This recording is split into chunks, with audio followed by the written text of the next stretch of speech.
నేను నా Windows laptop నుండి నా టాబ్లెట్ మరియు ఫోన్ను నియంత్రించగలను. ఫైల్స్ను కూడా ఒక డివైస్ నుండి మరొక డివైస్కు డ్రాగ్ చేసి తీసుకెళ్లవచ్చు మరియు ఒక డివైస్ నుండి మరొక డివైస్కు టెక్స్ట్ కూడా కాపీ పేస్ట్ అవుతుంది. And that's not it. ల్యాప్టాప్పై మొత్తం ఫోన్ మిర్రర్ అవుతుంది. This is the all new Moto Book 60 మరియు ఇలాంటి 3 రీజన్స్ నేను చెబుతాను. దాని తర్వాత మీరు మీ పాత విండోస్ లేదా మ్యాక్ బుక్ను మర్చిపోతారు. Number 2 price.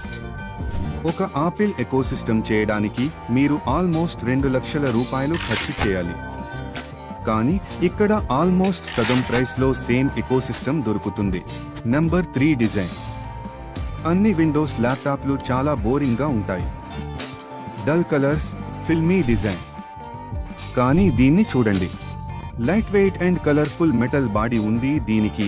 ఇది ఫోన్ కలర్తో కూడా మ్యాచ్ అవుతుంది. Number 4 performance. పెర్ఫార్మెన్స్ కోసం up to core 7 processor, 1 TB super fast storage and 16 GB LPDDR5 RAM మరియు దీని 14-ఇంచ్ OLED స్క్రీన్లో కూడా హై రిఫ్రెష్ రేట్ దొరుకుతుంది.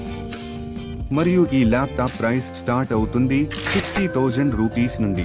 సో కామెంట్స్లో చెప్పండి, మోటో లేదా ఆపిల్ ఏది బెస్ట్?